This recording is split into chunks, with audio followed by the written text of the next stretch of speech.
दोस्तों नमस्कार, जय हिंद, जय भारत। आज के हमारे रुद्रनॉमिक्स संपादकीय आप लोगों का स्वागत है। तो आज 11 फरवरी जो दो मेन हिंदू के एडिटोरियल आ रखे हैं उनको यहाँ पर डिस्कस करने वाले हैं। पहला जो है वो है आर्टिफिशियल इंटेलिजेंस के ऊपर द एआई सर्ज, और दूसरा जो है हिंदुस्तान एरोनॉटिकल लिमिटेड और फाइटर पुश को लेकर जो है एक टाइटल करके आया है एडिटोरियल। तो चलिए शुरुआत करते हैं। और अगर आपने अभी तक सब्सक्राइब नहीं किया है तो प्लीज सब्सक्राइब कर लीजिए हमारे चैनल को रुद्रनॉमिक्स को, ताकि आप जो भी हम डेली डिस्कस करते हैं, जो भी हम डेली कंटेंट लेके आते हैं, वो आप तक जो है इजीली पहुंच पाए। ऑलराइट, तो फर्स्ट आर्टिकल जो है that is the approaching AI search it's global consequences, जो है ये लिखा गया है एम के नारायणन द्वारा, जो कि एक फॉर्मर एनएसए है, नेशनल सिक्योरिटी एडवाइजर है। और ये वेस्ट बंगाल में जब डॉक्टर मनमोहन सिंह जो है प्राइम मिनिस्टर हुआ करते थे, उनके टाइम पे ये वेस्ट बंगाल के गवर्नर थे 2010 से 2014 के बीच में। तो उन्होंने इस आर्टिकल को ऑथर किया है। चलिए शुरुआत क्या करते हैं। ऑथर कहते हैं कि एआई का जो डिसरप्टिंग ग्लोबल पावर के साथ साथ जो दिख रहा है, with AI disrupting global power warfare and governance, के issue is whether humanity can keep pace with a set of checks and balances in place. जिस प्रकार से एआई जो है उसका रोल बढ़ रहा है, क्या ये सारी चीजें जो है इसके साथ ह्यूमन पेस रख पाएंगे। तो शुरुआत क्या करते हैं, कहते हैं कि देखो, एआई जो है वो एक सिंगल टेक्नोलॉजी अभी तक की ऐसी निकल कर आई है जो प्रॉमिस कर रही है अनरावल करने को, प्रेजेंट और अशर करने के लिए एक न्यू एरा। मतलब अभी तक ऐसी कोई ये कहते हैं टेक्नोलॉजी नहीं आई। सो ये कहाँ कहाँ क्या कर रही है, set to effect transformation comparable to any previous revolution, चाहे हम इंडस्ट्रियल रेवोल्यूशन की बात कर ले, कि उस स्केल का जो है इसका इफेक्ट होगा। फिर कह रहे हैं जैसे एलएलएम हैं, लार्ज लैंग्वेज मॉडल्स हैं, जो रोल आउट कर रहे हैं बहुत तेजी से, और इसी के चलते दुनिया के अलग अलग शक्तियों में, जैसे यूएस और चाइना की बात करते हैं, ये उनके बीच में राइवलरी जो है वो और इंटेंस हो गई है। फिर कहते हैं कि चाइना के जो रीसेंट सक्सेस है चाइनीज एआई के, या चाइनीज जो लैंग्वेज मॉडल्स हैं उनके, उनका एक कैटालिटिक इफेक्ट हुआ है ओवरऑल एआई इंडस्ट्री के ऊपर। पर कह रहे हैं ये सिर्फ अभी एक शुरुआत है दोस्तों, अभी आगे जो है और बहुत कुछ एआई जो है हमें दिखाने वाला है। फिर ये कोट करते हैं, ये चले आते हैं हमें लेकर वर्ल्ड इकोनॉमिक फोरम का, जो अभी हाल ही में डिवोस डिवोस का जो समिट हुआ, वहां कहते हैं कि कनाडा के प्राइम मिनिस्टर मार्क कार्ने ने जो है कहा कि भाई हम एक ट्रांजिशन जो है उसके नहीं, एक रप्चर के मध्य में है। ग्रेट पावर जो है वो यूज करना शुरू कर चुके हैं इकोनॉमिक इंटीग्रेशन को एज वेपन्स, टैरिफ को लेवरेज किया जा रहा है, फाइनेंशियल इंफ्रास्ट्रक्चर को यूज किया जा रहा है कोवर्जन के लिए, आर्म ट्विस्ट करने के लिए, और सप्लाई चेन्स जो है उनको यूज किया जा रहा है as vulnerabilities to be exploited.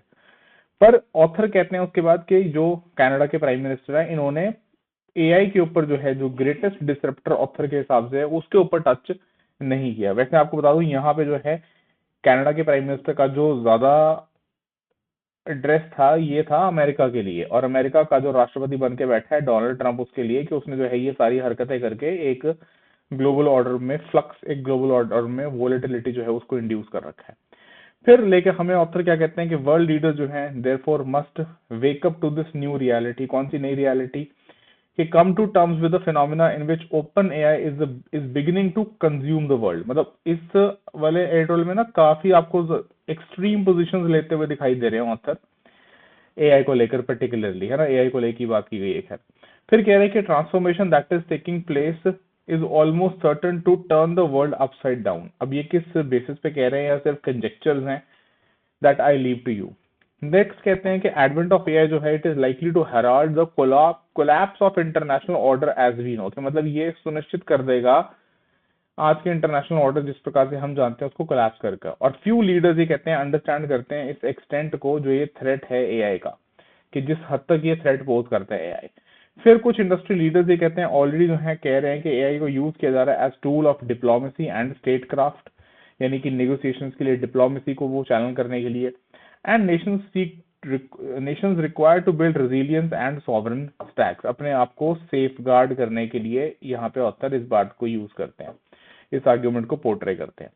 फिर कहते हैं time to face the reality, वापस लेके जाते हैं WF डिवॉस के समिट पे। क्या कहते हैं कि हार्डली यहाँ पे जो है बात की गई कि अनचेक्ड एआई के बढ़ने से खतरे क्या क्या हैं। बहुत सारी अलग अलग डिबेट हुई WEF पे, वर्ल्ड इकोनॉमिक फोरम पे, to exploit this new phenomena, है ना। और कहते हैं कि भारत के जो MeitY, ministry of electronics and information technology union में जो केंद्रीय मंत्री हैं, उन्होंने टाइम तो निकाल लिया to rebut the presumption that India was a secondary AI power. मैं आपको याद दिला दूं, वहां पे जो है कुछ टिप्पणी की गई थी कि भारत जो है वो प्राइमरी एआई पावर्स में से नहीं है, सेकेंडरी एआई पावर्स में से है। तो ऑब्वियसली हमें वहां पे जो है एक सही जो कंटेक्स्ट था उसको प्रेजेंट करना जरूरी भी था। तो ये उस कंटेक्स्ट में जो है, यहाँ पे कंटेक्स्ट में आपको बता रहा हूँ कि दैट वाज अ रिबटल। ऐसा नहीं था कि हम प्रिपेयर करके बोल के ये प्रिपेयर करके गए थे कि हमने बोलना है वहां जाके प्रेजेंट करना है कि हम जो है इन पावर्स में अपने आप को जो है मौजूद पाते हैं दुनिया में। चलिए खैर, ऑथर ने थोड़ा क्रिटिकल यहाँ पे टोन अपनाया। नेक्स्ट कहते हैं कि फिर इंडस्ट्री लीडर्स के ऊपर आ जाते हैं ये, कि इंक्रीजिंगली कहते हैं कि एआई जो है ना उसको एज अ स्ट्रेटेजिक इनेबलर देखा जाने लग गया है, गिवन कि digital transformation is helping to reshape competitiveness across different sectors, financial technology से लेके हेल्थ केयर तक, ये कहते हैं ऑल अक्रॉस। फिर ये कहते हैं एडिशनली कुछ जो है देयर इज सम रियलाइजेशन कि एआई की जो पोटेंशियल है it extends to other sectors as well. जैसे ये कहते हैं इसमें एक सेक्टर है जुडिशरी का, जुडिशियल फ्रेटर्निटी, और ये कहते हैं कि उनको दिखता है कि this is just one of such sectors जो इसके थ्रेड को रिकॉग्नाइज कर रहा है, कि जुडिशियल जो फ्रेटर्निटी है वो बिलीव करती है कि there is a need to be more cautious, कि ज्यादा जो है थोड़ा सतर्क रहने की जरूरत है about the use of AI in court rooms, in court proceedings, है ना। और ज्यादा इसके ऊपर अगर आप निर्भर होंगे तो वो मिस जजमेंट्स जो है वो भी, उसका भी खतरा पैदा कर सकता है। फिर ये कहते हैं कि जुडिशियल फ्रेटर्निटी पॉइंट आउट करती है इस चीज को, dangers of hallucinations which could lead to improper citations and fabricated judgement, कि हो सकता है वहां पे आपको एआई जो है वो अपनी कोई मन गढ़ंत मतलब काल्पनिक मतलब फिक्टिशियस जो है फिक्शनल कोई जजमेंट जो है वो उसका रेफरेंस निकाल कर दे दे, राइट। देन फर्दर ऑथर लेके जाते हैं हमें, कहते हैं मार्चिंग अहेड अक्रॉस डोमेन्स। तो कहते हैं कि देखो ये सब कुछ जो भी हमने डिस्कस किया है ये एक प्रिकर्सर है। प्रिकर्सर मतलब उससे पहले की चीज है। किससे पहले की चीज है कि जो रियल पोटेंशियल है और डेंजर है एआई का, जो फ्यूचर में दिखाई पड़ने वाला है हमें। तो कह रहे हैं एआई जो एग्जर्ट कर रहा है इन्फ्लुएंस वो अनमैच्ड है किसी भी पिछली टेक्नोलॉजी से अगर कंपेयर किया जाए, in terms of various different things, जैसे एनहांसिंग जो फ्लो ऑफ इंफॉर्मेशन है, जो उसकी सर्वेलेंस करने की कैपेबिलिटीज हैं, कम्युनिकेशन को रेवोल्यूशनाइज करने की जो पावर है, empowering analytical framework, military industrial segment के ऊपर बात करते हैं। और कहते हैं कोई भी और एरिया जो है टेक्नोलॉजी का seems to have such a profound impact on civilisational networks, वो कोई नहीं है सिवाय आर्टिफिशियल इंटेलिजेंस के। ठीक है, फिर ऑथर हमें फर्दर इसमें लेके जाते हैं, कहते हैं कि एआई जो है वो पोर्टेंड कर रहा है ब्रीच ऑफ सम लिमिट्स। पोर्टेंड का मतलब क्या हुआ, ऐसे मतलब ये करना कि जो है ये एक इविल या ओमिनस चीज जो है ना, बुरी चीज जो है ये करवा के आगे जो है करवाता हुआ सुनिश्चित करता करके दिखाता हुआ पड़ रहा है हमें दिखाई, कि जो 2000 सेकेंड द्वितीय विश्व युद्ध यानी कि 1939 1945 सेकेंड वर्ल्ड वॉर खत्म होता है, उसके बाद से कहते हैं इंटरनेशनल ऑर्डर में कुछ लिमिट्स सेट हुई थी और एआई जो है उनको ब्रीच करता हुआ दिखाई दे रहा है और थ्रेट पोज कर रहा है, ओवरवीनिंग थ्रेट पोज कर रहा है by technology and its utilisation in different domains. ठीक है, कहते हैं नोटवर्दी है यहाँ पे एक चीज को देखना कि एआई जो है वो ग्रैन्युलर यानी कि बहुत, इसको आप ऐसे समझो बहुत बारीक मतलब बहुत माइन्यूट लेवल्स पे जो है ऑपरेट करता है। और टेक्नोलॉजी अपने आप में जो ये पूरा एआई का टेक्नोलॉजी है ये अपने आप में कहते हैं कि अभी क्या कर रहा है, it is undergoing a phased transition, मतलब ये अभी बेसिक लेवल पे है और ये बेसिक से धीरे धीरे बढ़ के जो है एडवांस लेवल तक जाएगा। तो कहते हैं इस प्रेजेंट फॉर्म में ऑलरेडी जो एआई है वो क्या कर रहा है, इनेबल कर रहा है replication of speech, replication of language, vision and reasoning.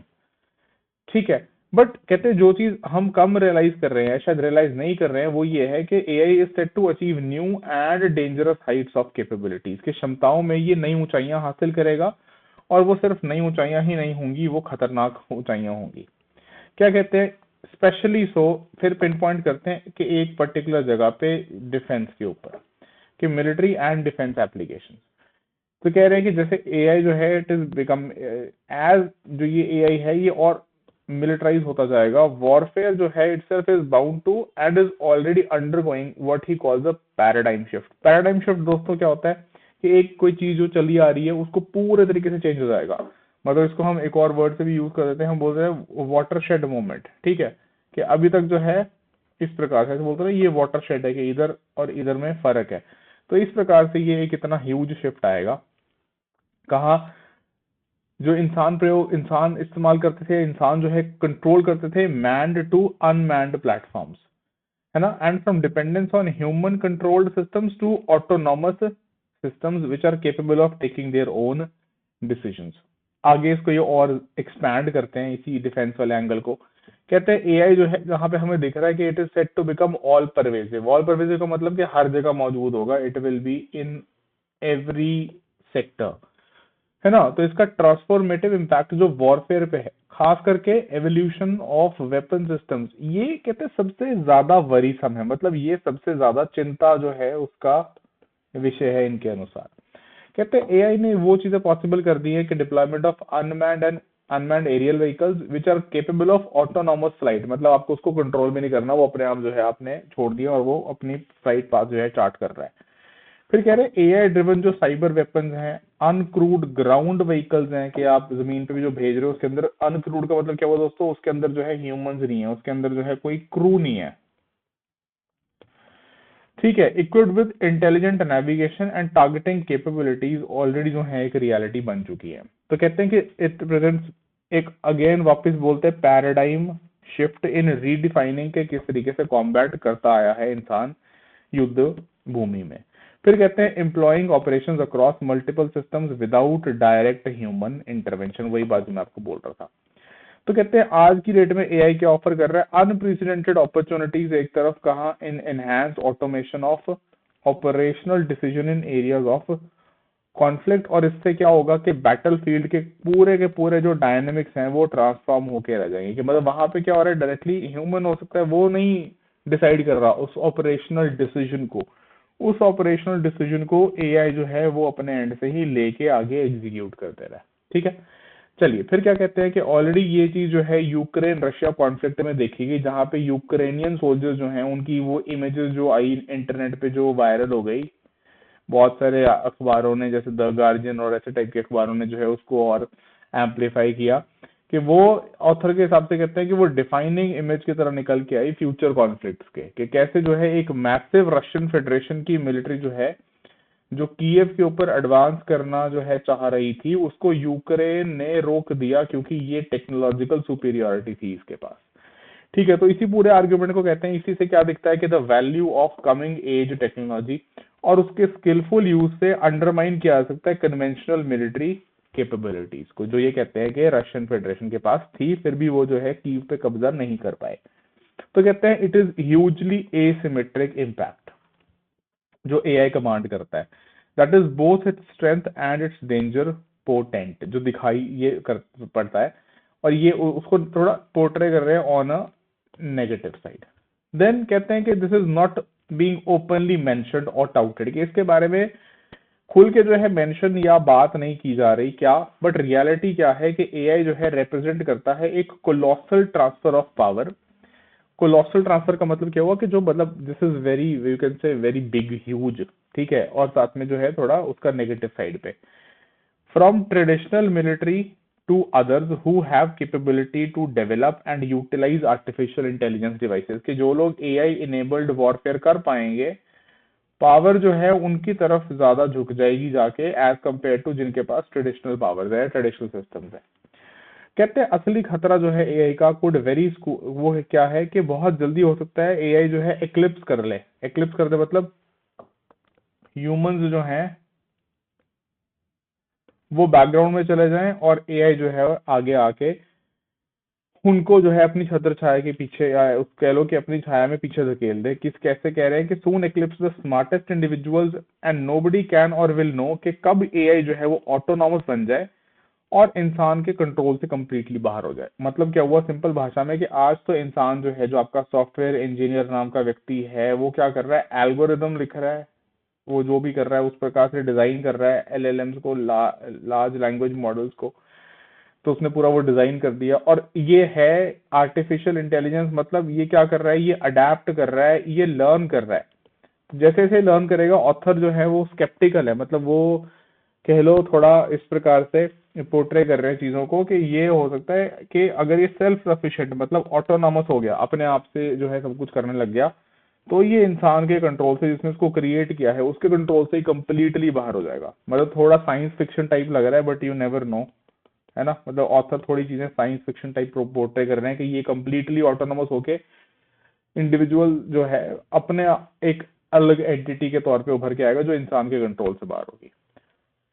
चलिए फिर क्या कहते हैं कि डिस्टोपियन इम्पैक्ट जो है एक पावरफुल सेट ऑफ टेक्नोलॉजीज का जो ह्यूमंस के कंट्रोल में नहीं होगी, वो एक डूम्सडे सिनेरियो पोर्ट्रे करती है। मतलब अब ये चलेगा कि भाई दुनिया खत्म हो जाएगी, the world will come to an end. ये डूम्सडे की बात कर रहे हैं, मतलब विनाश का दिन, world coming to an end. ठीक है, और ये कह रहे हैं कि इसकी शुरुआत ऑलरेडी हो चुकी है। Beginnings of this are already evident and are set to escalate enormously to next levels of the concentration of power. ठीक है, कैसे कहते हैं कि वापस ये इसको देखो, इन्होंने दोबारा ये वर्ड यूज किया, कहते हैं कि unlimited possibilities in doomsday scenario. कैसे कि ड्रोन हो सकता है, कई सारे ड्रोन, खुद ही ड्रोन्स के स्वॉर्म्स, है ना। जैसे अभी वो देखा था ना पाकिस्तान के जो हमने उठा उठा के सारे फोड़ दिए थे, ऑपरेशन सिंदूर फर्स्ट फेज में था, कि बहुत सारे ड्रोन जो हैं उनके बहुत सारे स्वाथ या उसके बहुत सारे कह लो कि मतलब बहुत सारे ड्रोन ग्रुप्स में आके अगर हजारों को नहीं तो कम से कम कई 100 को तो मार देंगे एक साथ अटैक करके क्राउड पे। साथ साथ मिलिट्री और सिक्योरिटी एस्टैब्लिशमेंट जो हैं they would seek to equip themselves with such devices, उनको चाहेंगी वो। और AI would then be well set to become the greatest force amplifier in history. कि फोर्स किसी मिलिट्री की, किसी सेना की एम्पलीफाई करने वाला एआई जो है वो सबसे बड़ा फोर्स एम्पलीफायर बन जाएगा इतिहास का। तो कहते हैं उसका इम्पैक्ट रेंज कर सकता है Wars, accidents, random terror groups, counter revolutionary forces and the like. तो कहते हैं देखो, जो ब्लंट ट्रूथ है, जो सीधा, जो थोड़ा कड़वा लगने वाला सच है ऑथर के हिसाब से, that it the blunt truth is that nobody knows कि कब जो है और कैसे जो है एआई माइट ओवरटेक और एक्लिप्स ह्यूमंस।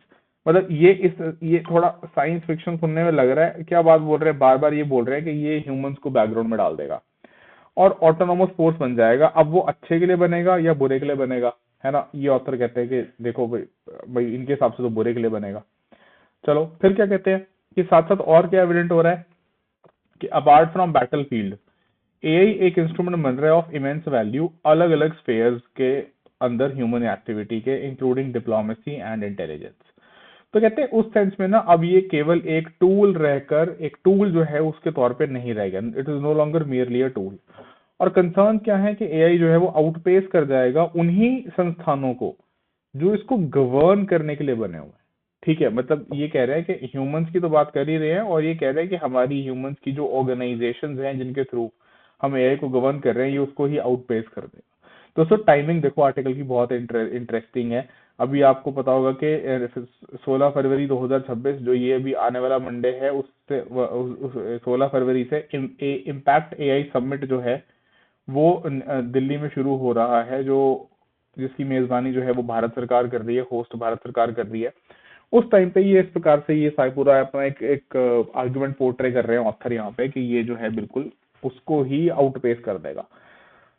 फिर कहते हैं कि जो सबसे लेकिन सबसे ज्यादा जो स्पेक्टेक्युलर डेमोन्स्ट्रेशन होगा एआई का वो तो बैटलफील्ड पे होगा, है ना। जैसे कह रहे हैं कि वेस्टर्न यूरोप और वेस्ट एशिया में जो ऑलरेडी देखने को अभी हमें मिल रहा है कि दोनों जगहों पे चाहे स्पेस हो, साइबर हो या इलेक्ट्रॉनिक वॉरफेयर कैपेसिटीज जो हो, they have been woven together to completely transform जिस प्रकार से नेचर होता है वॉरफेयर का। ठीक है, और इन्होंने इसमें बेसिकली वही जो रशिया और यूक्रेन वाला इन्होंने मेन एग्जांपल देके समझाया कि देखो कितनी भारी भरकम रशियन फेडरेशन की इतनी बड़ी आर्मी और एक यूक्रेन जो है छोटा सा देश, उसने जो है उसको रोक लिया भैया। और सिर्फ उसने नहीं रोका, इसके पीछे पूरा वेस्ट जो है, पूरा यूएस जो है, पूरा उधर का जो यूरोप है उसका पूरा सपोर्ट था, तब जो है ये हो पाया। बट खैर चलिए फिर आते हैं ये कंक्लूजन पे आते हैं कि नीड फॉर इफेक्टिव ओवरसाइट। तो कहते हैं कि ऑर्बिटर डिक्टम, ऑर्बिटर डिक्टम क्या होता है दोस्तों, ये मैंने साइड में एक्स्ट्रा शॉर्ट में लगा दिए, एक लैटिन का फ्रेज है, मतलब समथिंग जो हम कुछ भी ऐसा कुछ भी कहते हैं एक पासिंग रेफरेंस में, या जैसे बोलते हैं ना बाय द वे, उसको ये मतलब होता है इसका ऑर्बिटर डिक्टम का। ठीक है, अब ये सिंगुलर है, प्लूरल भी होता है इसका ऑर्बिटर डिक्टा। तो मतलब ये कहते हैं बाय द वे कि गिवन दैट एआई इनेबल करता है rapid data processing predictive analysis और अपॉर्चुनिटीज अलग अलग तरीके से की प्रोवाइड करता है, इंक्लूडिंग हम अगर क्राइसिस में रिस्पॉन्स की बात करें, कॉन्फ्लिक्ट प्रिवेंशन की बात करें, कॉन्फ्लिक्ट रेजोल्यूशन की बात करें, तो ये कहते हैं कि हाँ ये सब जो है बाय द वे ये भी एआई जो है वो प्रोवाइड करता है। मतलब ये कह लो कि कंक्लूड करते करते ऑथर को याद आया कि हाँ एआई के साथ ऐसा नहीं कि सब कुछ नेगेटिव ही जोड़ के देखा जा सकता है, कुछ पॉजिटिव जोड़ के भी देखा जा सकता है। फिर कहते हैं कि that humankind must develop a set of checks and balances to prevent AI from running away with the bit in its mouth। तो साथ में कहते हैं कि चाहे साइंटिस्ट हों, पॉलिटिकल लीडर्स हों और बाकी जितने भी हैं, सबको एक साथ आना चाहिए इस इम्प्लीकेशन को समझने के लिए of run away AI technologies. Run away का मतलब है जो इंसान की हाथ से जो है, इंसान के कंट्रोल से जो है बाहर निकल गई है ना, and decide how to keep them under control in a manner that they benefit rather than become a threat to humankind. मतलब ये दोस्तों वैसी वाली बात हो गई कि बून और बेन टाइप वाली बात। ठीक है, तो अब ये मैं आप लोगों के ऊपर छोड़ता हूँ, आप इसको जो है किस प्रकार से जो है इंटरप्रेट करना चाहते हैं। क्योंकि टेक्नोलॉजी तो देखो जब इंटरनेट आया था तब भी बहुत लोगों ने कहा था कि ये जो है बिल्कुल ऐसे खत्म कर देगा सब कुछ, बट ऐसा तो नहीं हुआ, अडेप्टेशन उस हिसाब से हो गई ऑटोमेटिकली। ठीक है, और दूसरी बात जो है ये एक थोड़ा ज्यादा आई वुड से नेगेटिव कॉन्टेशन की बात हुई है। चलिए खैर, दूसरे एडोल पे आते हैं। ये जो है अब बात कर रहा है एचएएल के और fighter push HAL experience with private expertise, private enterprises. तो ये जो है फॉर्मर एयर वाइस मार्शल हैं और इनका बहुत लंबा एक्सपीरियंस रहा है सर्विस के अंदर, साथ साथ जो है और अलग अलग रोल्स इनके आप यहाँ पढ़ सकते हैं। सो इन्होंने इसको लिखा है। चलिए, तो शुरुआत कैसे करते हैं। ऑथर कहते हैं कि एयरफोर्स, किसी भी एयरफोर्स को 3 वर्टिकल्स चाहिए ऑपरेट करने के लिए इन सिंक्रोनिटी फॉर इट्स ऑपरेशनल पंच। ठीक है, सही ऑपरेट करने के लिए पहला कहते हैं कि ऐसा वेपन का इन्वेंट्री, मतलब वेपन का कलेक्शन जो ज्यादा पोटेंट हो, पोटेंट का मतलब ज्यादा जो है दमदार हो उसके एडवर्सरी से। प्रोफेशनल पर्सनल चाहिए, जो एयरफोर्स, हमारे एयरफोर्स के ऑफिसर्स हैं, जो पर्सनल हैं ऑपरेट करने के लिए उन वेपन सिस्टम्स को, कि इनको चलाने के लिए भी तो लोग चाहिए जो प्रोफेशनल हों, है ना। एंड एक dependable supply chain to provide the systems in time and of requisite quality, के जिस क्वालिटी का चाहिए और जितने समय के अंदर चाहिए, है ना। जैसे हमें देखने को मिलता है ना, अभी हमारे ऑर्डर्स बहुत डिले चल रहे हैं। तो कहते हैं फिर ये तो एक तो हो गई ये स्टार्टिंग में 3 वर्टिकल्स वाली बात, कि 3 जो ये चीजें चाहिए होती हैं किसी भी एयरफोर्स को सक्षम तरीके से काम करने के लिए। दूसरा कहते हैं कि फाइटर एयरक्राफ्ट पोर्टफोलियो का अगर हम भारतीय वायुसेना का देखें तो वो मिक्स है कहाँ कहाँ से, रशिया और वेस्टर्न मशीन्स का। साथ साथ उसमें एक तेजस भी है जो हमने खुद डेवलप किया है हिंदुस्तान एरोनॉटिक्स लिमिटेड ने, जो एक नया एंट्रेंट है एचएएल के द्वारा। हालांकि ये कहते हैं कि लेकिन चाहे रिपेयर की बात हो या ओवरहॉल की बात हो किसी भी फाइटर जेट की, इररिस्पेक्टिव के वो रशियन है या अमेरिकन है या वेस्टर्न है, जैसे रफेल फ्रांस का है, तो कहते हैं ये रिपेयर ओवरहॉल जो है वो एचएएल के द्वारा ही की जाती है, making the task of India sole aircraft manufacturer immense. मतलब कहते हैं कि एचएएल के ऊपर आप ऐसा मत समझ के चलें कि एचएएल जो है वो कुछ नहीं कर रहा, या एचएएल के ऊपर जो है भार नहीं है, एचएएल के ऊपर इमेंस जो है वर्कलोड है। तो कहते हैं इसीलिए इसकी ऑर्डर बुक जो है वो ओवरफ्लो कर रही है। और with typical government work culture सवाल उठाए गए हैं, इंक्लूडिंग जो कैग हैं, कंट्रोलर एंड ऑडिटर जनरल के द्वारा भी, कि एचएएल जो है वो टाइमली डिलीवरी नहीं दे पाता और इसकी क्वालिटी के ऊपर क्वेश्चन मार्क्स है ना। इसके ऊपर जो है कई कमेंट हमें देखने को मिले हैं पास्ट में। तो कहते हैं मीडिया रिपोर्ट्स क्या दिखा रही है कि जो डेवलपमेंट अभी किया जाएगा, development contract for 5 prototypes of India's AMCA. AMCA क्या है दोस्तों, एडवांस्ड मीडियम कॉम्बैट एयरक्राफ्ट। ठीक है, ये जो है 3 प्राइवेट प्लेयर्स में से एक को दिया जाएगा जिसमें एचएएल जो है शामिल नहीं है। देर बाय कोशिश क्या की जा रही है कि एक तो हमारा मैन्युफैक्चरिंग होता है एचएएल के थ्रू, दूसरा हम यहाँ कोशिश कर रहे हैं कि बीच में प्राइवेट सेक्टर का भी रोल बढ़ाया जाए। तो thereby creating a second aircraft manufacturer, और ये कह रहे हैं शुड बी वेलकम न्यूज, बस एक्सेप्ट कि there are some serious professional issues that need to be thought through while decision making is ongoing.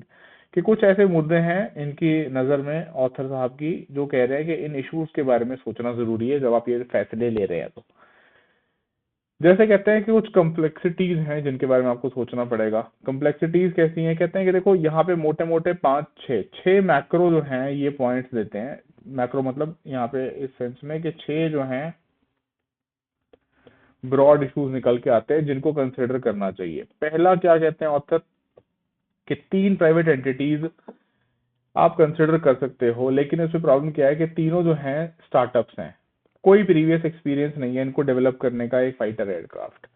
ठीक है, और जो कम्प्लेक्सिटीज होती हैं एक छोटा शिप बिल्ड करने के लिए, हेलीकॉप्टर का फ्रेम बिल्ड करने के लिए या एरोस्पेस का पार्ट बिल्ड करने के लिए, आप उसको कंपेयर नहीं कर सकते कि जो एक्सपर्टीज चाहिए होती है to build and test a 5th gen fighter prototype के ये छोटे छोटे चीजें या जो सिर्फ फ्रेम है या कुछ कुछ चीजें ऐसी जो बिल्ड की हैं प्राइवेट सेक्टर ने, उसके चलते जो है ये मान के चलना कि ये जो है एक ऐसा 5th जनरेशन का फाइटर प्रोटोटाइप डेवलप कर पाए, ये थोड़ा यहाँ पे प्रॉब्लमेटिक दिखता है।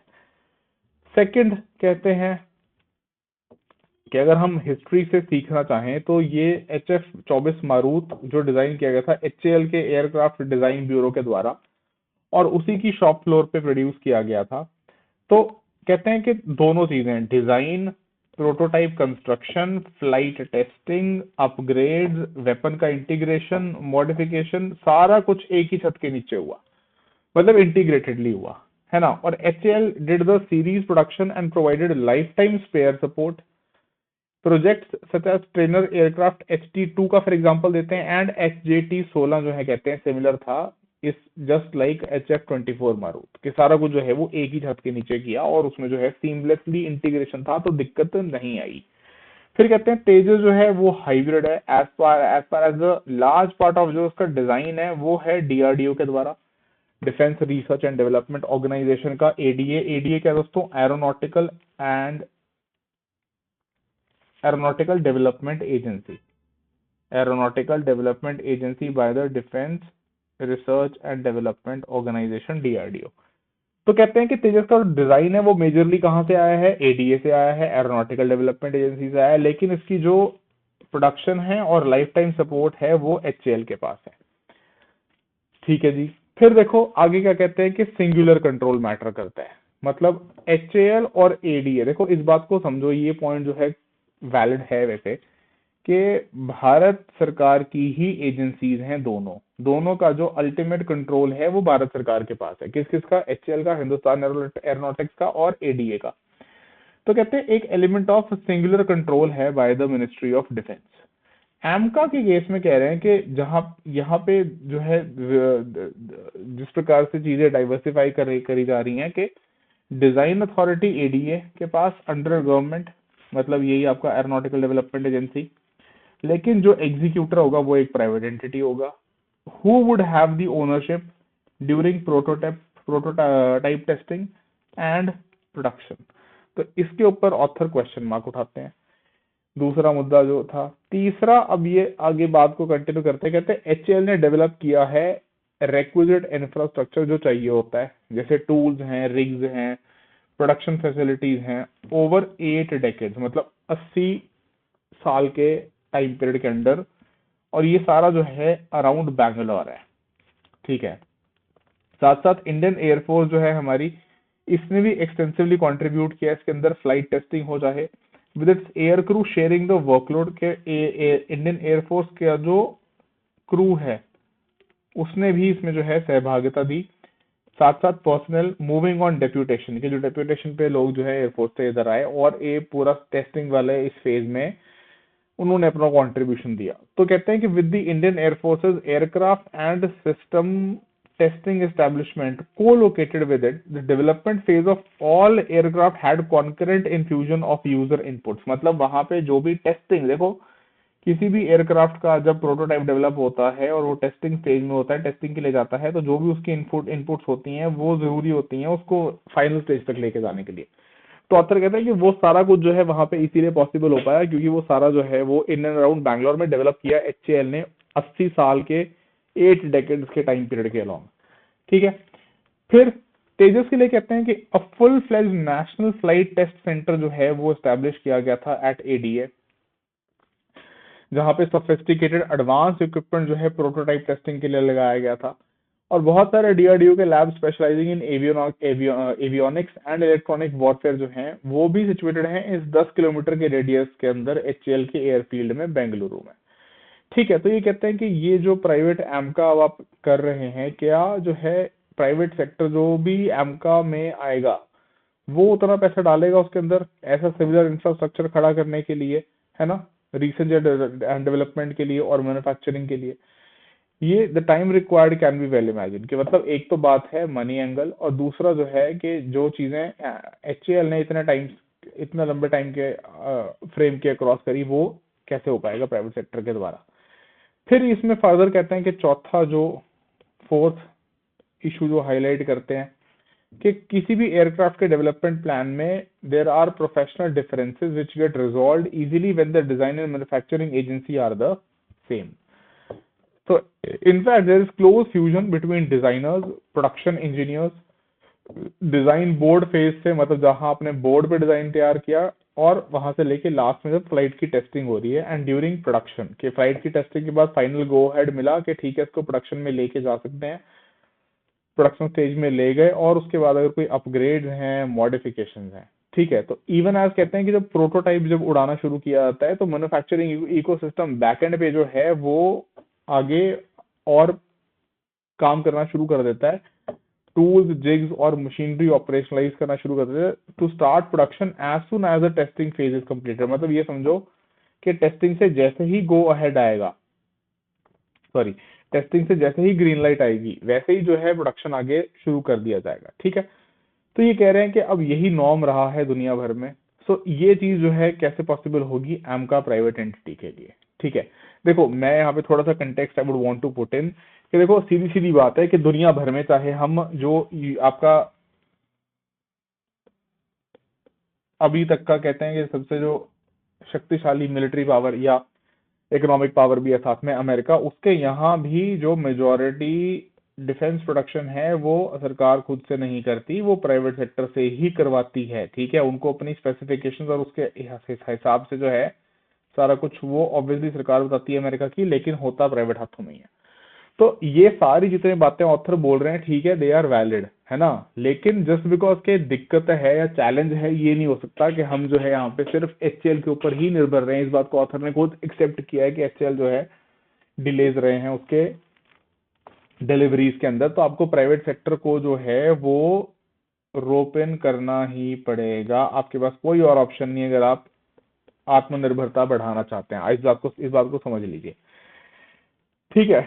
चलिए फिर क्या कहते हैं पांचवा पॉइंट कि it takes year to train the test crew and few more to make them more experience, ताकि ये टेस्टिंग जो है फ्यूचरिस्टिक प्रोटोटाइप की शुरू कर पाए। तो कहते हैं भारत के पास सिर्फ क्या है, सिंगल टेस्ट पायलट स्कूल है which can cater to a limited number of trainees, ठीक है। And private entity would require many from the word go, कि जैसे ही एक प्राइवेट प्लेयर जो है वो एमका के साथ जुड़ जाएगा इस कॉम्बैट एयरक्राफ्ट के साथ, उसको जो है अच्छे खासे ये पायलट्स, ये क्रू जो है वो चाहिए होगा।